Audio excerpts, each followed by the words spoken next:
जो एक पगड़ी और सिख सरदार की पहचान है ना, आप पूरे विश्व के अंदर कहीं भी चले जाना, कहीं भी उसकी पहचान ये ही है। अगर कोई बहन बेटी भी अपने आप को असुरक्षित महसूस कर रही होगी और उसको ये दिखाई देता है हमारे हिंदुस्तान का सिख या सरदार वहाँ पे मौजूद है, वो फकर से अपने आप को मजबूत महसूस करती माँ में।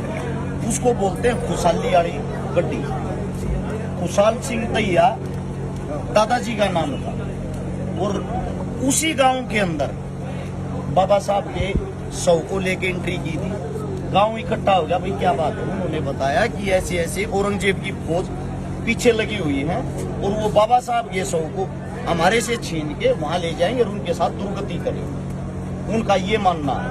ये मानने के बाद गांव इकट्ठा हो गया और गांव ने ये बोला बाबा साहब ने कुर्बानी हमारे लिए दी है, हम शव को नहीं ले जाने देंगे किसी भी हाल। खुशहाल सिंह दैया जो दादाजी थे, उनकी जो शक्ल सूरत थी, उनकी जो दाढ़ी और फेस था, वो सेम जो का तो बाबा साहब से मिलता था। उसने ये कहा भाई आप एक काम करो ना, औरंगजेब की फौज को बाबा साहब के शव को दे दो। सब उसकी तरफ क्रूरता से देख रहे, कैसा आदमी तू, कैसी बातें बोल रहा है।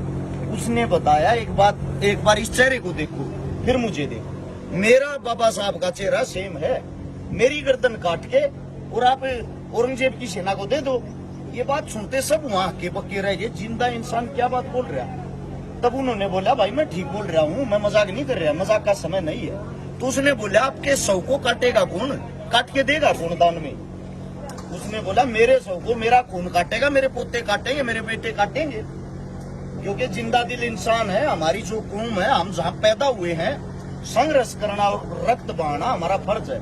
तभी उनके जो पुत्र थे उन्होंने अपने दादाजी का शव काटा और उस शव को लेके हमारे जो आदमी थे, हमारी जो सेना थी, उस शव को लेके भाग लिए जानबूझ के औरंगजेब की साइड। औरंगजेब की जो सेना थी उन्होंने उसी टाइम उस शव को अपने कब्जे में ले लिया। वो खुशी के मारे उस शव को लेके दिल्ली की तरफ बढ़ लिए और बाबा साहब के शव को लेके वहां से पंजाब की तरफ रवाना कर दिया गया। समस्त गांव वहां से उस शव को कम से कम 50 किलोमीटर तक साथ चल के छोड़ गया।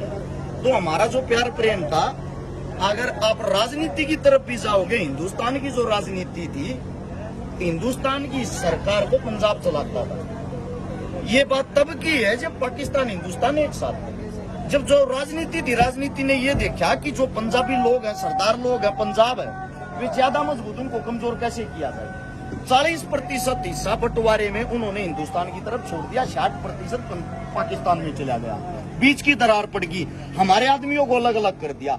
उसके बाद भी उन्होंने देखा कि जो पंजाब है वो अब भी राजनीति में सर्वश्रेष्ठ, उसको कमजोर कैसे किया जाए।